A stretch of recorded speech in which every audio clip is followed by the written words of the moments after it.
So, good morning student, welcome in your bio class. Today's topic is gene therapy. Before we start gene therapy, again I will instruct you about COVID-19 behavior. So, maintain COVID-19 behavior, wear mask, don't avoid to go in crowded place. Third one, use sanitizer to wash your hand time to time. At least 1 minute you just wash your hand properly. So this is COVID-19 behavior because this time vaccine has not come, so you have to follow COVID-19 instructions. Today's topic is gene therapy. It is the remaining part of application of biotechnology. Gene therapy. Before we start gene therapy, we have discussed some field of biotechnology where we have discussed genetically modified organisms, use of genetic modified organisms or GMO organisms. Then we have taken 3 examples. First examples, Bt cotton, how to Bacillus thuringiensis used to control pathogens from cotton plants. Cotton plants को pathogen से remove करने के लिए BT को और bacillus thuringiensis को किस तरीके से यूज़ करना है, it is good examples BT cotton. Second, pest resident plant we have discuss, it is also part of biotechnology, applications of biotechnology कि हम प्लांट्स को पेस्ट रेजिस्टेंस कैसे बना सकते हैं. इंटरफेरेंस, RNAi इंटरफेरेंस मतलब राइबो न्यूक्लिक एसिड इंटरफेरेंस के द्वारा, ये एक सेलुलर डिफेंस मैकेनिज्म है. इसके बाद we have take 1 examples how to form genetically engineered insulin. Genetical engineered insulin किस तरीके से हम बना सकते हैं बायोटेक्नोलॉजी के through. This is 3rd examples which we have discuss in previous video. Today's topic is gene therapy. So what is gene therapy? How to define term gene therapy? Gene therapy is a collections of method that allow corrections of gene defected diagnosed in a child or embryo. Gene therapy एक therapy है, इसमें बहुत सारी methods involve हैं और ये basically defected jeans को correct करने का प्रोसेस है. यदि कोई डिफेक्टेड जीन्स है तो उसको करेक्ट कर सकते हैं जीन थेरेपी के थ्रू.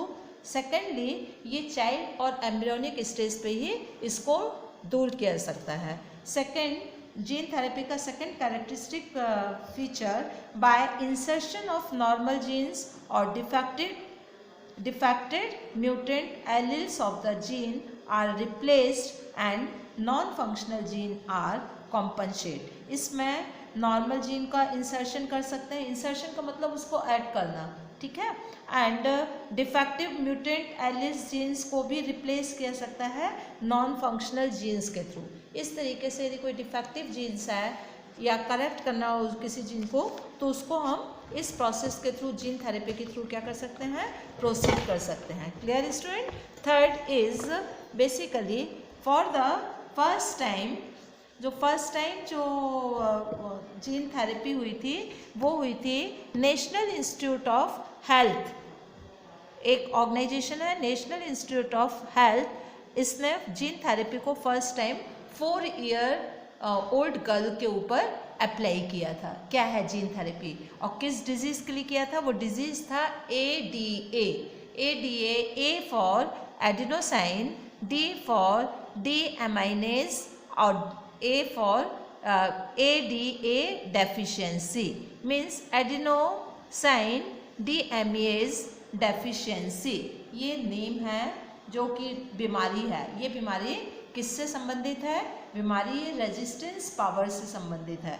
बॉडी की इसमें रेजिस्टेंस पावर जो है पुअर हो जाती है. और एक फर्स्ट टाइम 4 ईयर की एक गर्ल थी, उसके ऊपर इसको अप्लाई किया था जीन थेरेपी के लिए, ठीक है. अब ADA क्यों होता है? ADA caused due to deletion of gene for adenosine deaminase. एक जीन होता है जो एडिनोसाइन डीएमाइनेज के लिए रजिस्टर्ड है. उस जीन की कमी से ये डिजीज़ होती है. यदि वो जीन होगा तो वो उसको ये डिजीज़ नहीं होगी, और वो जीन डिलीट हो गया है इसलिए ये डिजीज़ होती है. Clear. In some case, it can be cured by bone marrow transplantations और एंजाइम्स रिप्लेसमेंट थेरेपी। ठीक है, इसको पहले 2 मेथड से करेक्ट किया जाता था। फर्स्ट था it is bone marrow transplantations और सेकंड था it is enzymes replacement therapy, लेकिन पूरी तरीके से करेक्टिव नहीं था। ठीक है ना। अब क्या हुआ, इन जीन थेरेपी किसके ऊपर कर रहे हैं, लिम्फोसाइट्स के ऊपर। अक्सर आते हैं कि जीन थेरेपी फर्स्ट टाइम किसके ऊपर हुई, लिम्फोसाइट्स के ऊपर। Lymphocyte is a part of blood, तो in this therapy lymphocytes from patient blood were grown in a culture. उसको पहले ब्लड का लिम्फोसाइट्स लिया, उसको कल्चर में ग्रो किया and functional ADA cDNA underline कर लो, cDNA was introduced in these lymphocytes using a retrovirus vector। इसमें एक वेक्टर की सहायता से एक जीन को इंट्रोड्यूस कर दिया। वो जीन क्या था, cDNA।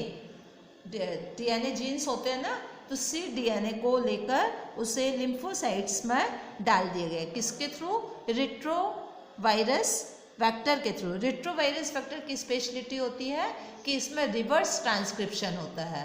समझ में आया, जो ट्रांसक्रिप्शन की प्रोसेस बेसिकली डीएनए से एमआरएनए फॉर्मेशन है, बट इसमें एमआरएनए से आरएनए से डीएनए फॉर्म हो रहा है। That's a reason it is called as reverse.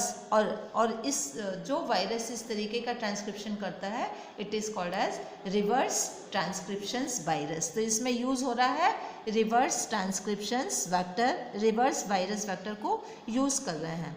Lymphocytes was transferred into the patient body. ठीक है, अब वो लिम्फोसाइट्स पर जिसमें cDNA इंट्रोड्यूस कर दिया, उसको पेशेंट की बॉडी पर डाल देते हैं, अगेन पेशेंट की बॉडी पर डाल देते हैं। और periodic infusions of such genetically engineered lymphocytes, इस तरीके से जो लिम्फोसाइट्स का पीरियोडिक चेंज करते रहते हैं, मतलब टाइम टू टाइम इस प्रोसेस को करना होता है। क्या डेवलप करने के लिए, ADA जीन्स को डेवलप करने के लिए। ADA जीन्स यदि होगा तो ADA डिजीज़ नहीं होगी। वो जीन की डिलीशन होता है, जीन नहीं होता है, इसलिए डिजीज़ होती है। For permanent cure, gene isolated from bone marrow cell producing ADA as early embryonic stage. और परमानेंट यदि क्योर करना है, ये डिजीज़ बिल्कुल परमानेंटली क्योर हो, तो एम्ब्रियोनिक स्टेज में ये प्रोसेस की जाएगी। किस कंडीशंस में, एम्ब्रियोनिक कंडीशंस में। Early embryonic stage can be a possible cure. यदि एम्ब्रियोनिक कंडीशंस पर इस डिलीटेड जीन्स को इनकॉर्पोरेट कर दिया गया या उसको इंसर्शन उसका हो गया, तो ये डिजीज़ पूरी तरीके से दूर हो जाएगी, परमानेंटली क्योर हो जाएगी। ठीक है। इसी तरीके से बहुत सारी डिजीज़ हैं जो जीन थेरेपी के थ्रू रिमूव हो सकती हैं। It may be cystic fibrosis, haemophilia, third one is cancer, फिर Parkinson's. These are the some disease can be cured by gene therapy. तो जीन थेरेपी में जीन को करेक्ट किया जाता है या एलिमिनेट कर दिया जाता है। और ये ADA फर्स्ट ऐसा डिजीज़ थी जो 4 ईयर गर्ल पर इसको जीन थेरेपी के थ्रू इसको रिमूव किया था। किसके ऊपर लेकर, लिम्फोसाइट्स को लेकर। एक लिम्फोसाइट्स लिया, उसको आउटर मीडिया पे ग्रो अप किया और उसमें एक cDNA, ठीक है, DNA का एक स्पेसिफिक सीक्वेंस है, ठीक है, नाइट्रोजनस बेस का स्पेसिफिक सीक्वेंस है, उस तरीके का एक DNA cDNA जो बेसिकली ये जीन को डेवलप करेगा। वो उसको इनकॉर्पोरेट कर दिया लिम्फोसाइट्स में, आफ्टर सम टाइम इसको पेशेंट बॉडी पे डाल दिया और टाइम टू टाइम ये प्रोसेस कई बार रिपीट की, तो वो जो डिलीटेड जीन है वो डेवलप हो जाएगा और ये डिजीज़ उसमें नहीं आएगी। ये डिजीज़ बेसिकली किससे रिलेटेड है, रेजिस्टेंस से, बॉडी की रेजिस्टेंस कम होने लगती है। ठीक है, तो इस तरीके से जीन थेरेपी को यूज़ किया जाता है। सेकंड है मॉलिक्यूलर डायग्नोसिस। मॉलिक्यूलर डायग्नोसिस क्या है, अर्ली मॉलिक्यूलर डायग्नोसिस को भी मेडिकल साइंस में यूज़ किया जा रहा है। It is early detections of disease, it not possible by conventional diagnosis method। Generally क्या होता है, जो कन्वेंशनल डायग्नोसिस है, डॉक्टर्स जिस मेथड का यूज़ करते हैं उसमें अर्ली स्टेज पर डिजीज़ को डायग्नोस नहीं कर सकते हैं। समझ में आया? तो इसके लिए मॉलिक्यूलर डायग्नोसिस मेथड को यूज़ किया जाता है। मॉलिक्यूलर डायग्नोसिस मेथड क्या है? इसमें एक प्रोसेस होती है PCR method, polymerase chain reaction. Polymerase chain reaction क्या करता है, बेसिकली उस पर्टिकुलर डिजायर्ड जीन का सीक्वेंस जो चाहिए है उसकी वो कई सारी कॉपी बना देता है। समझ में आया? तो ये जो डिजीज़ है मॉलिक्यूलर डायग्नोसिस में, जिस डिजीज़ के सिम्टम्स बहुत कम होते हैं उस DNA को लेकर उसका PCR किया जाता है, तो वो बहुत सारे डेवलप हो जाएंगे और अर्ली स्टेज में ही पता चल जाएगा कि आगे जाके डिजीज़ डेवलप होने वाली है, तो अर्ली स्टेज पे ही डायग्नोसिस हो जाएगा। ठीक है? किस बेस पर? PCR मेथड के बेस पर, it is polymerase chain reaction. Clear? Third जो मॉलिक्यूलर डायग्नोसिस में सेकंड जो प्रोसेस है, recombinant DNA technology. Recombinant DNA technology में क्या करते हैं, सिंगल स्ट्रैंड्स DNA का यूज़ करेंगे या single strand RNA single strands है तो इसका यूज़ करते हैं और इसको रेडियोएक्टिव मॉलिक्यूल्स के साथ इसको क्या कर देते हैं, टैग कर देते हैं। This is called as probe. तो जब उसका रेप्लिकेशन होगा तो उसका एक कॉम्प्लीमेंट्री पार्ट जो है, कॉम्प्लीमेंट्री हेलिक्स DNA का एक डेवलप हो जाएगा। एक उसको ऑलरेडी मिला हुआ है, उससे उसका कॉम्प्लीमेंट्री अपने आप ही डेवलप हो जाएगा किस रेप्लिकेशंस के थ्रू। ठीक है? और वो जो डेवलप हो गया वो क्लोन ऑफ सेल होता है और ये जो प्रोसेस होती है it is called as audio radiography. ये प्रोसेस क्या होती है? ऑडियो रेडियोग्राफी, जो DNA फिंगरप्रिंटिंग में बहुत ज़्यादा यूज़ हो रही है। क्लियर? और फिर इसके बाद इसमें ये जो डेवलप जो पार्ट है इसमें म्यूटेंट जीन्स जो है वो ऑब्जर्व नहीं होगा। ठीक है? बाकी वो इसका प्रोब का यूज़ जो है वो इसलिए नहीं होगा म्यूटेंट जीन्स क्योंकि उसका कॉम्प्लीमेंट्री है ही नहीं, और इस तरीके से न्यू DNA को फॉर्म करके उसको पेशेंट में इंसर्ट करके इस टेक्निक का भी यूज़ किया जा सकता है डायग्नोसिस के लिए। तो ये आता है मेडिकल साइंस में। RNA जो टेक्नोलॉजी है, DNA टेक्नोलॉजी बहुत ज़्यादा यूज़ हो रही है। एक और मेथड है, it is called as ELISA, ELISA. It is denoted enzymes linked immunosorbent assay. Enzymes linked immunosorbent assay, और ये मेथड बेसिकली क्या है, it is depends on interaction between antigens and antibodies. Antigen antibody के interactions process को और mechanisms को इस process में लिया जाता है। इसमें क्या जाता है, जैसे कोई एक पेशेंट है उसको बहुत ज़्यादा एलर्जी है। ठीक है? अब पता नहीं एलर्जी किससे है, तो एलर्जी जो सब्सटेंस एलर्जी क्रिएट करते हैं वो एलर्जिएंट्स कहलाते हैं। क्या कहलाते हैं? वो एलर्जिएंट्स कहलाते हैं, एलर्जी क्रिएट करने वाले। तो उनको पेशेंट को वो एलर्जिएंट्स डाले जाते हैं और उससे देखा जाता है कि उसको कौन सी एंटीबॉडीज़ डेवलप हो रही है। तो एंटीबॉडीज़ किस एलर्जिएंट से कौन सी एंटीबॉडीज़ डेवलप हो रही है, इस मेथड को यूज़ किया जाता है।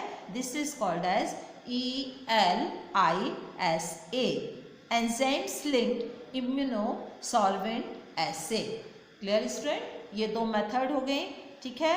मॉलिक्यूलर डायग्नोसिस में थर्ड जो है जीन टेक्नोलॉजी का यूज़ हो रहा है वो स्टेम सेल टेक्नोलॉजी पर।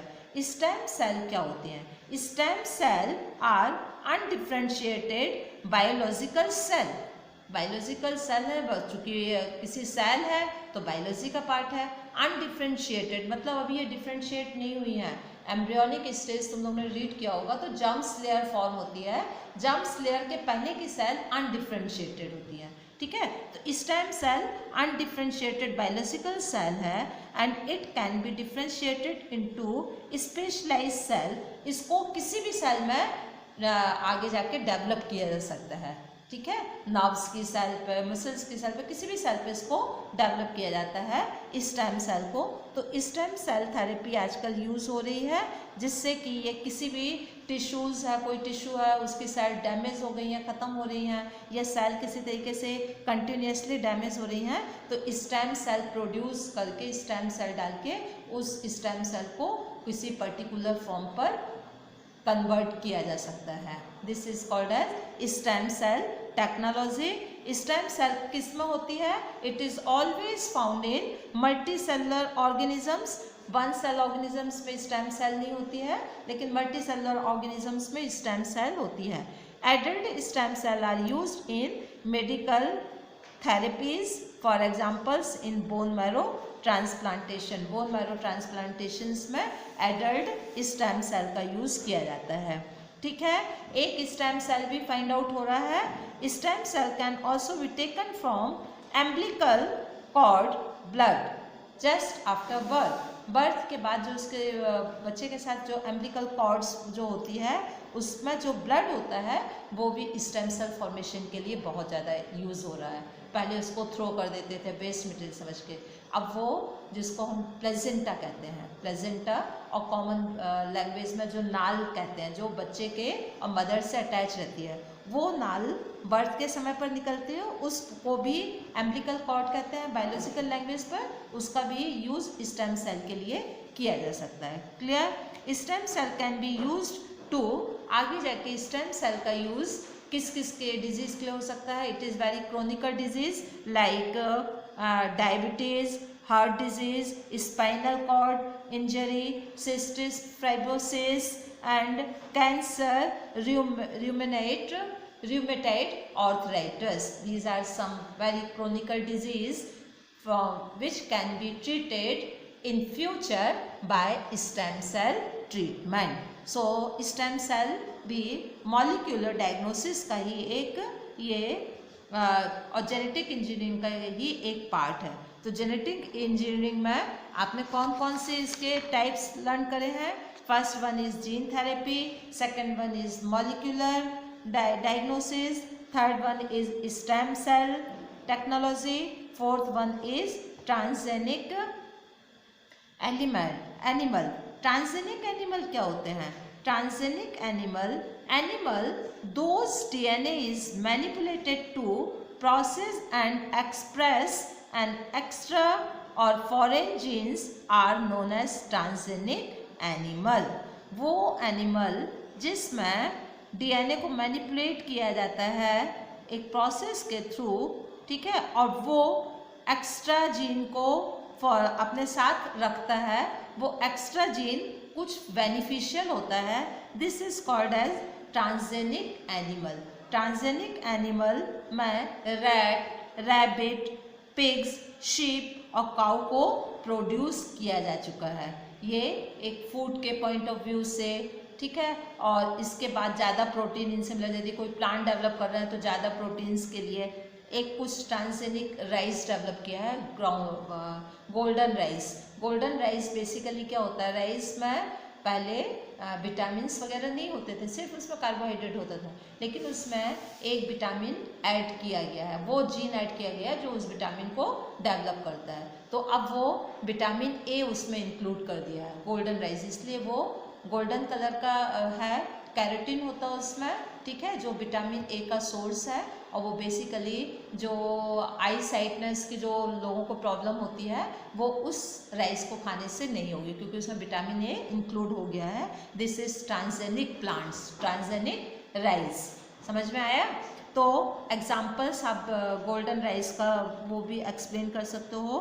फिर इसके बाद इस ट्रांसजेनिक एनिमल किस तरीके से डेवलप किए जाते हैं, इसका फिजियोलॉजी क्या होती है, इसमें useful to study gene regulation that effect on the normal functioning of the body and its development. जो हमने जीन रेगुलेशंस जो लैकोप्रोन एक छोटा सा एक मॉडल रीड किया था एग्जाम्पल्स, तो वो भी जीन रेगुलेशन का था। एक जीन अपनी प्रेजेंस में दूसरे जीन के एक्सप्लेनेशंस को और एक्सप्रेस होने को रोक सकता है। ठीक है। तो जीन रेगुलेशन का इसमें यूज़ किया जाता है ट्रांसजेनिक एनिमल्स फॉर्म करने के लिए, ठीक है। और कॉम्प्लेक्स एक ग्रोथ फैक्टर है ह्यूमन में, उस ग्रोथ फैक्टर्स की भी स्टडी करने के लिए ट्रांसजेनिक एनिमल्स डेवलप किए जाते हैं। डिजीज़ के लिए ट्रांसजेनिक एनिमल डेवलप किए जा रहे हैं, ठीक है। बायोलॉजिकल प्रोडक्ट के लिए यूज़ किए जा रहे हैं, वैक्सीन सेफ्टी के लिए यूज़ किए जा रहे हैं, और केमिकल सेफ्टी टेस्टिंग के लिए यूज़ किया है। तो ट्रांसजेनिक एनिमल की इम्पोर्टेंस क्या है? ट्रांसजेनिक एनिमल का यूज़ फिजियोलॉजी के लिए, कि क्या फिजियोलॉजी को फाइंड आउट करना है कि किस मेडिसिन का क्या इफेक्ट हो रहा है, उसके लिए ट्रांसजेनिक एनिमल डेवलप किए जाते हैं। स्टडी ऑफ डिजीज़ के लिए ट्रांसजेनिक एनिमल डेवलप किए जाते हैं, बायोलॉजिकल प्रोडक्ट के लिए किए जाते हैं, वैक्सीन सेफ्टी के लिए किए जाते हैं। कोई वैक्सीन बनी तो सबसे पहले ट्रांसजेनिक एनिमल में वो वैक्सीन यूज़ होगी, डायरेक्ट ह्यूमन में नहीं यूज़ हो सकती है, समझ में आया? तो ट्रांसजेनिक एनिमल में यूज़ होने के लिए ही ट्रांसजेनिक एनिमल बनते हैं। फिर केमिकल सेफ्टी टेस्टिंग के लिए, तो these are some importance how to transgenic animals are formed. अब आता है इथिकल इश्यूज़। इथिकल इश्यूज़ वो इशू हैं कि जो ट्रांसजेनिक एनिमल्स डेवलप करने पर होंगे। वो क्या है इथिकल इश्यूज़? तो जो genetic modifications of organism show unpredictable results when such organisms are introduced into the ecosystem। यदि ट्रांसजेनिक एनिमल बहुत कंटिन्यूस डेवलप होने लगे तो वो हमारे इकोसिस्टम को क्या करेंगे? इफेक्ट करेंगे, है ना। इकोसिस्टम हमारा डिस्टर्ब होने लगेगा। Clear? Modification and use of living organisms for public service is create problem with a patent granted. अब क्या होगा यदि मॉडिफिकेशन किया, कोई भी ट्रांसजेनिक एनिमल तैयार किया है, ट्रांसजेनिक कोई वैक्सीन तैयार हो रही है, कुछ भी तैयार हो रहा है, तो लिविंग ऑर्गेनिजम्स के लिए, किसके लिए? पब्लिक सर्विस के लिए। तो क्या होगा, एक ये इसका पेटेंट कौन लेगा, ये इसको कौन पेटेंट कराएगा, ये एक प्रॉब्लम होने लगेगी। कि पेटेंट क्या होता है? कोई चीज़ आपने रिसर्च करी, डेवलप की, उसको अपने नाम से पेटेंट करा दिया, अब उस रिसर्च को कोई दूसरा डेवलप नहीं कर सकता। This is called as patent, ठीक है। तो जब इसमें क्या होगा, पेटेंट इशू डेवलप होने लगेंगे इथिकल इश्यूज़ में। इथिकल इश्यूज़ में थर्ड क्या है? Government of India has formed a organisations like capital G, capital E, capital A, capital C। एक ऑर्गेनाइजेशन इंडियन गवर्नमेंट ने डेवलप किया है, it is genetical engineering approved community. Genetic engineering approved community, it decide the validity and safety of GM organisms. ये GM organisms की safety को decide करती है। यदि कोई GM और जेनेटिकली मॉडिफाइड ऑर्गेनिजम्स डेवलप किया तो उसको भी सेफ रखना है, ठीक है, ये डिसाइड करती है, जिसमें इथिकल इश्यूज कम से कम हों, अदरवाइज इथिकल इश्यूज बहुत होंगे। फिर क्या है कि angered public is questioning the creations certain companies granted patent for products or technology which are grown। जो पब्लिक है वो क्वेश्चन कर रही है कि कोई भी चीज़ यदि डेवलप हुई है, ठीक है ना, कुछ कंपनी ने कुछ प्रोडक्ट को, उसकी टेक्नोलॉजी को जो डेवलप हुई है उसको क्या करा दिया? पेटेंट करा दिया। क्यों पेटेंट करा दिया? जबकि वो किसी और रिसोर्सेज से उठाई हुई चीज़ थी। तो इसमें भी क्वेश्चनिंग अराइज होगी, ठीक है। ये इथिकल इश्यूज़ हैं। क्लियर? अब राइस एक डेवलप किया कि राइस हमारे इंडिया में बहुत स्टेपल फूड में कई हज़ार सालों से यूज़ हो रहा है, और इसकी 2 लाख तकरीबन या 20,000 इसकी वैरायटीज़ हैं इंडिया ही में, ठीक है ना। इसके बाद एक बासमती के लिए भी एक इशू डेवलप हुआ। Basmati is unique for its aroma and flavour, whose 27 varieties are cultivated in India।